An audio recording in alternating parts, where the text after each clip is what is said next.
Part 1. You will hear a woman asking a shop assistant about DVD players. You now have 30 seconds to read questions 1 to 4.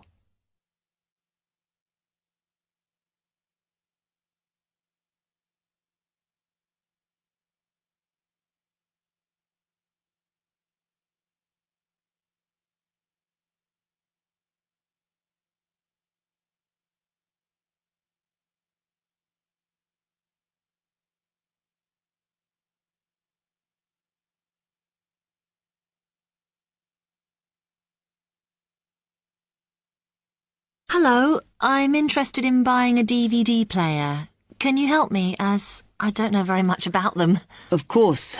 We sell quite a range. Actually, we're doing a customer survey at the moment, so I wonder if I could fill in this form about you, and that will actually help me to advise you on the best DVD player for you. Oh, okay. First of all, your occupation. Student. Okay. Then, have you already got a DVD player? No, I've never had one before. Uh-huh. And how much do you think you want to spend on a player? I'm not sure, really, but I have got a budget. My friend said I should allow about £100, but I can't afford over £85, so that's what I'm working on. Mm-hmm. And do you watch DVDs very often? Depends what you mean by often. I don't know what the norm is. Is it about 2 a week? I suppose I watch 3 a month. That's enough for me. Yes. What sort of films do you like watching then? Action movies? Not really. Oh. My boyfriend always insists we watch science fiction movies, but I prefer thrillers. Something to get your teeth into. Okay, just one more. Do you watch other DVDs? Ones that are not films, like music or something? Not much, because I don't want to spend the money on something I can watch on TV, but I occasionally rent out comedy programs, and I fight with my boyfriend over all the sports DVDs he watches. You now have 30 seconds to read questions 5 to 10.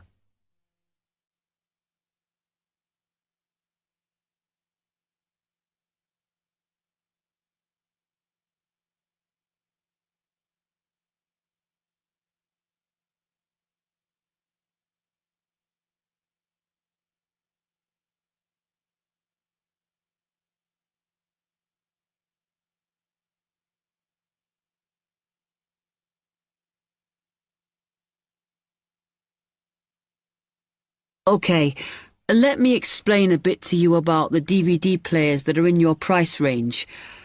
First, there's the DB30, which has only got basic features, but it is a bargain at £69. Now, all the DVDs come with an after-sales service that starts when the guarantee runs out. As it's so cheap, the DB30 comes with a limited after-sales service, as it only includes parts. You would have to pay for most of the repair. Seems okay. Then, a slight grade up from that is the XL643. This comes with an additional feature in that it has an extra button allowing you to record. That's quite useful. Oh, yes. That would mean spending less on DVDs to watch. Yes, so you'd make the extra money back on it that it costs. Let me see how much it is. Yes, that one's actually reduced at the moment from £79 to £71.99. Oh. I think it's worth the extra myself. And is that the same level of after-sales service as the other one? Well, you get a bit more for your money because what we're offering is a discount on labour. So you don't pay the full price if you have to call an engineer out. I see. Then the last one is this Tri-X24. It's a very good player, and you can use it to listen to your CDs as well as watch DVDs. It looks nice, but I bet it's expensive. No, it's not top of the range. Let's see. Yes, it's £94. But what you have to remember is that that includes insurance, so you don't have to pay extra for that. And it comes with a guarantee that's valid for 3 years, as opposed to the usual one. What do you think? Maybe.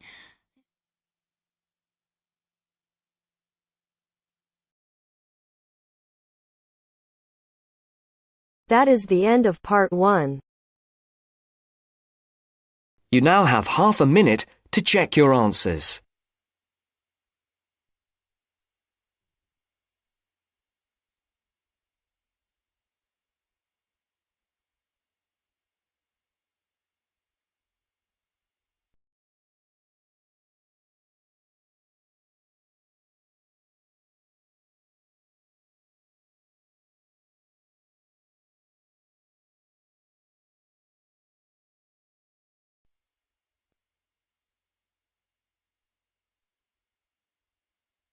Now turns to part 2.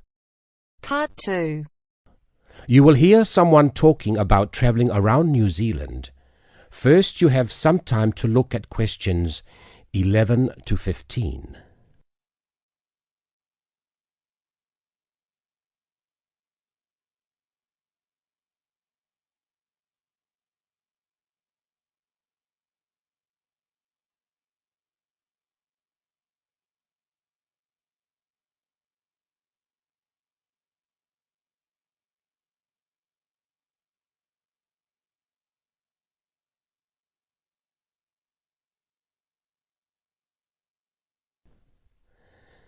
Now listen and answer questions 11 to 15.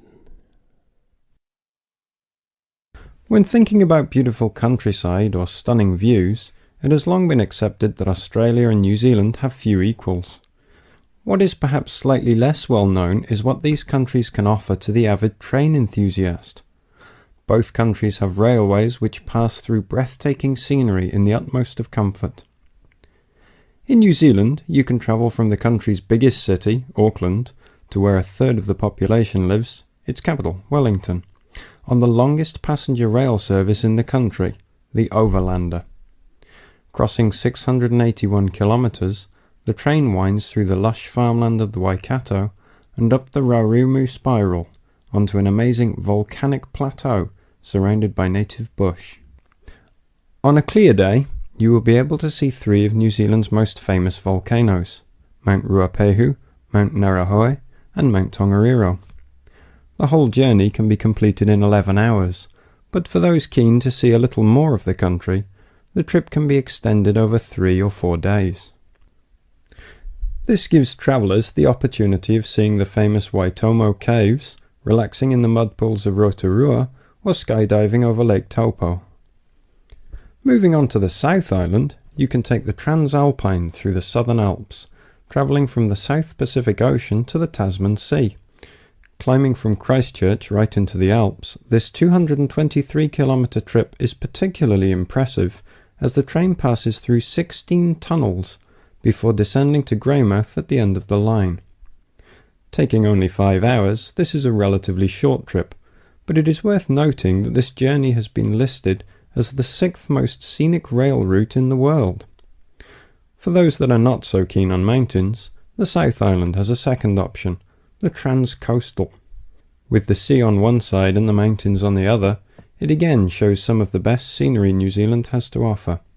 Also taking 5 hours, one of the highlights of this journey is the opportunities for whale watching.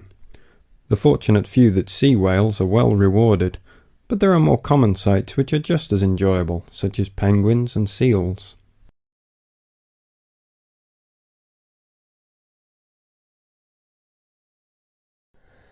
Before you hear the rest of the recording, you have some time to look at questions 16 to 20.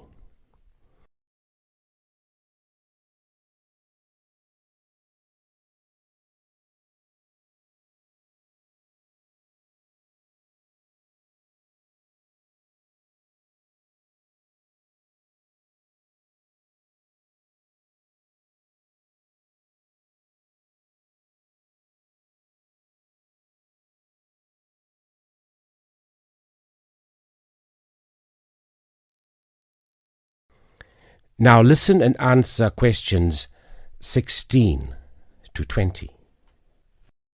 Although these 3 train journeys are undeniably breathtaking, some travellers prefer the longer journeys on offer in Australia. The Indian Pacific, for example, which travels from Sydney through to Perth and has been dubbed the adventure that spans Australia. With 3 nights on board, the train takes in the Blue Mountains and the Nullarbor Plains, and, as the name implies, the Indian Pacific shows you 2 oceans. This train journey holds 2 world records. Covering 4,352 kilometres, it is one of the world's longest train journeys. It also travels the world's longest straight stretch of railway track, 478 kilometres.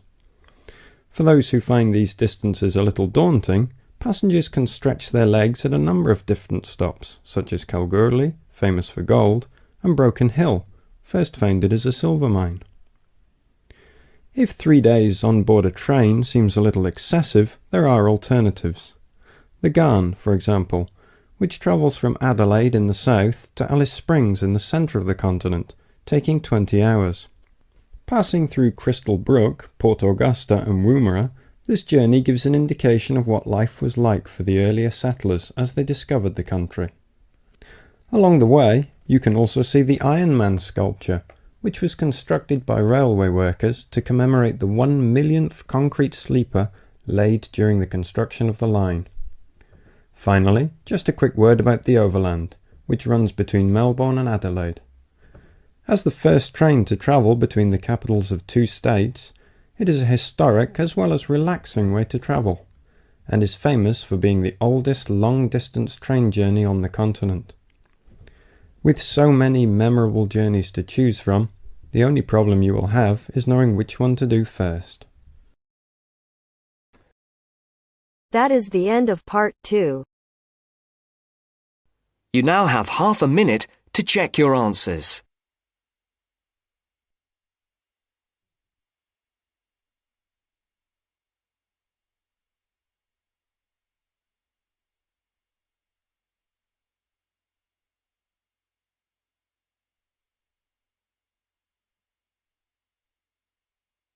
अगर listening के साथ साथ आप speaking की भी practice करना चाहते हैं तो हमारी अपनी एप्लीकेशन है बेबी कोड आइल्स, प्लीज डाउनलोड करो। ऐप स्टोर और प्ले स्टोर दोनों पे अवेलेबल है और लिंक डिस्क्रिप्शन में भी हमने डाल दिया है। यहाँ पे आप एआई टीचर को जितने चाहें उतनी बार स्पीकिंग टेस्ट दे सकते हो, जब चाहें तब, कोई रिस्ट्रिक्शन नहीं है। और अगर आप चाहते हो कि टीचर आपको आपके बैंड स्कोर बताए, आपकी मिस्टेक बताए और कैसे आप 5 बैंड से 7 बैंड इंप्रूव कर सकते हो, तो प्लीज यूज करो मेरा promo code IELTS50। Do not forget my promo code is IELTS50.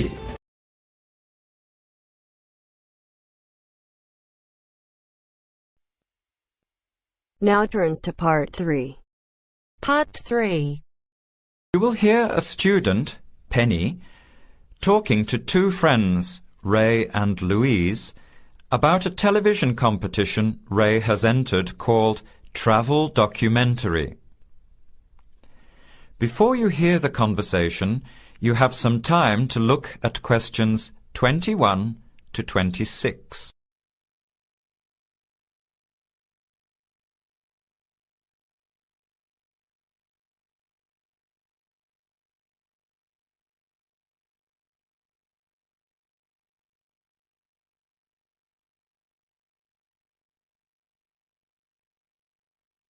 Now, listen carefully and answer questions 21 to 26.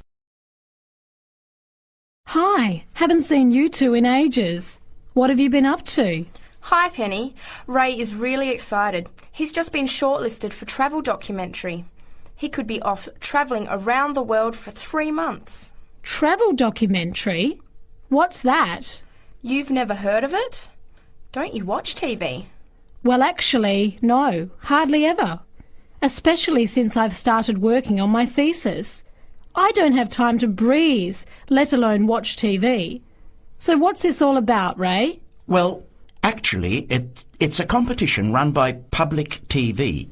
It involves my 2 great loves, travel and filmmaking. Is it that program where people are sent around the world making documentary videos? I have heard of it. Fantastic! So you've been chosen? Not yet. I'm one of 34 selected for an interview next week, so I've made it through the first cut.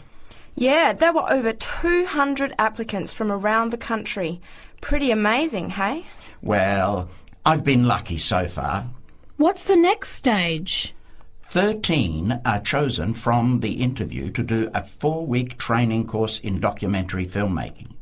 Then the 8 finalists get sent off with a video camera to travel around the world. Sounds incredible. What's the catch? The catch is that every 2 weeks you have to send in a 10-minute video from a different part of the world. It's broadcast on TV along with the work of 3 of the other competitors and judged by a panel of experts and the TV audience. So you're under a lot of pressure. Wow, I guess so. You mean you're on television every 2 weeks? Yep, that's right. But first I have to be selected. Do you have to have any filmmaking experience to apply? Some background in photography or video making helps, but you're not supposed to be an expert. In fact, you can't apply if you've already worked in filmmaking.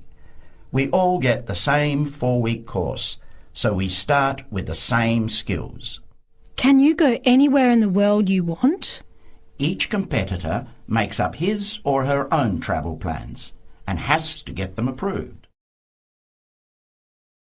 Before the conversation continues, you have some time to look at questions 27 to 30.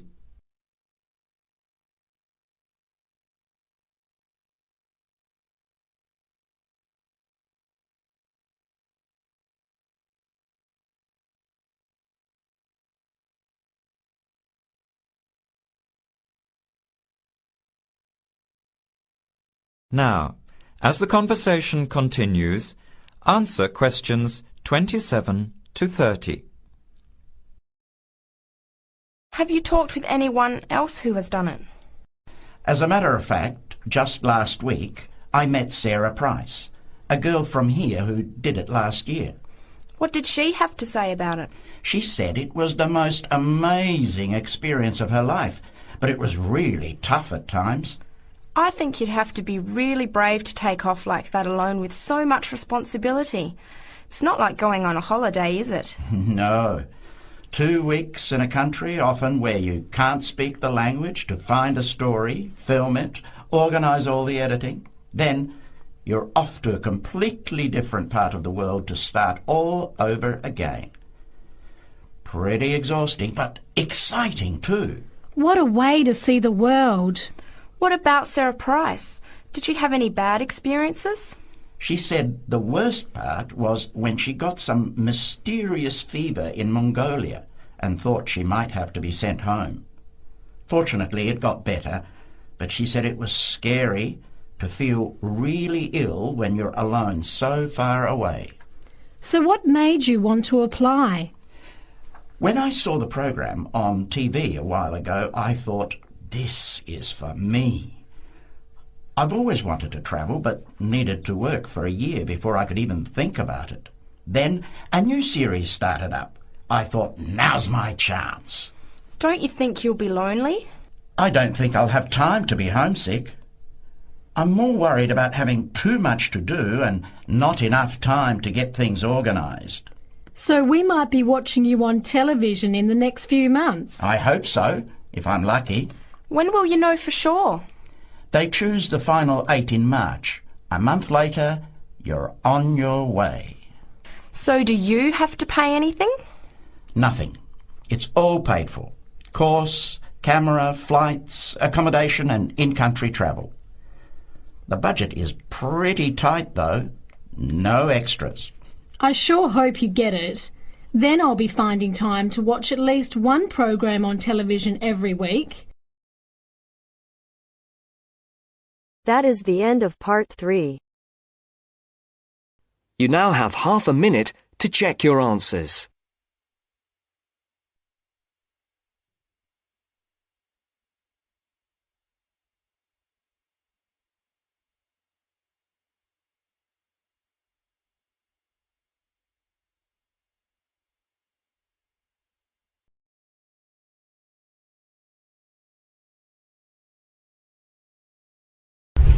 अभी तक baby code app download नहीं की तो यहाँ पे सिर्फ speaking listening reading writing सारे के सारे फ्री में मॉड्यूल अवेलेबल है, वो भी लेटेस्ट कंटेक्स्ट के साथ। और तो यहाँ पे आईएलटीएस की लाइव क्लासेस भी देते हैं ITP अप्रूव्ड टीचर फ्री में। तो प्लीज डाउनलोड करो, ट्राई करो और अपने दोस्तों के साथ शेयर करो ताकि ज्यादा से ज्यादा बच्चों तक ये बात पहुंच सके।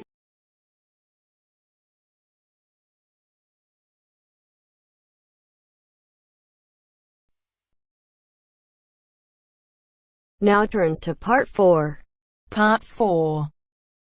You will hear a tutor giving some business students instructions about a finance project. You now have 30 seconds to read questions 31 to 36.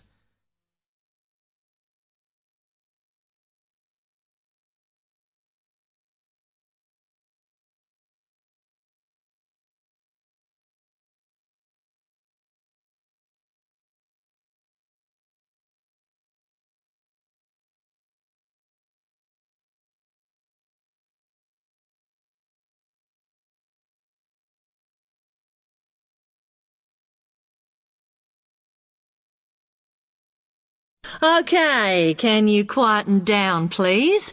Now, today I'm going to talk to you about your assignment. We've been studying the effects of the exchange rate, so I'm going to give you a project to do on this. Right, can you make some notes while I'm talking?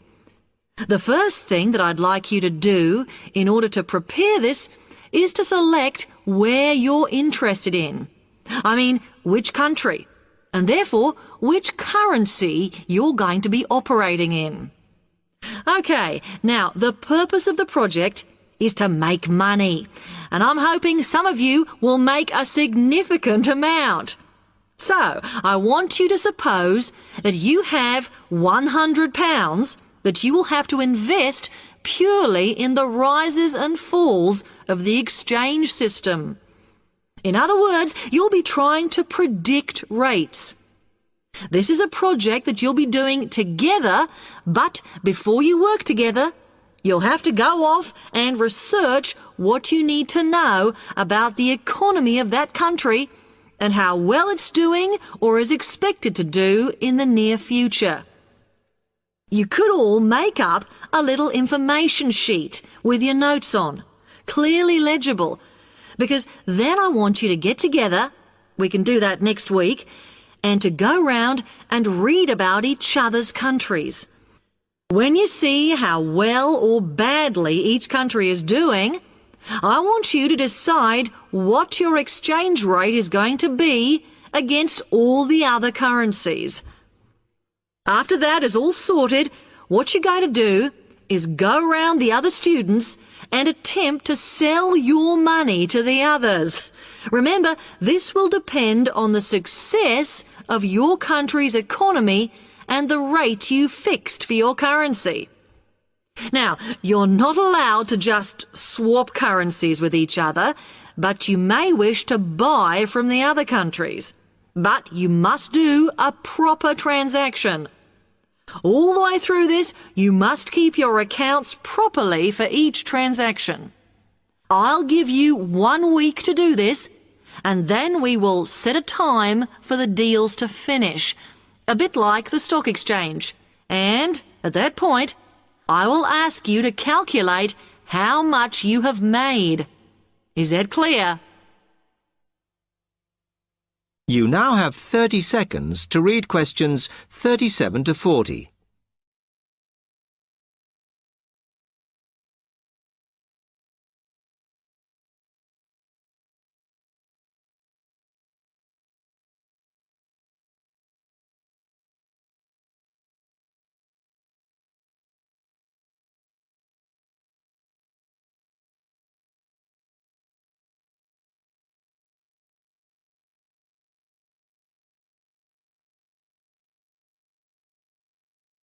Okay, now before you begin that, there are a few things I want you to read up on to prepare.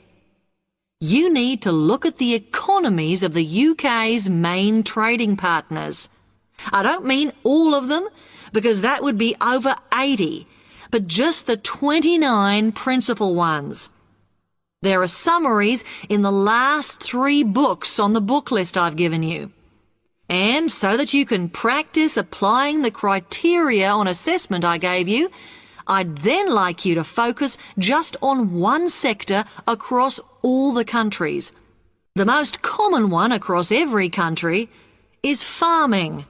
But as much agricultural produce is for domestic consumption, I'd like you to look at manufacturing.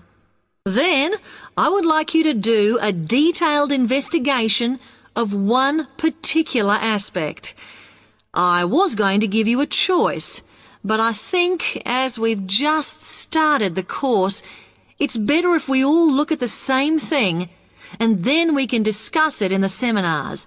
So the thing I'd like you all to look at is fluctuations in import prices. Now, you need to do all that before you start the project, as it will help you assess the economies of the countries you'll be representing in the project. Don't worry, you've got plenty of time. Exam week is December the 8th. Then it's the holidays until January the 6th, so I don't need the project in till February the 5th. Is that okay? Now, any questions on this? Because That is the end of part 4.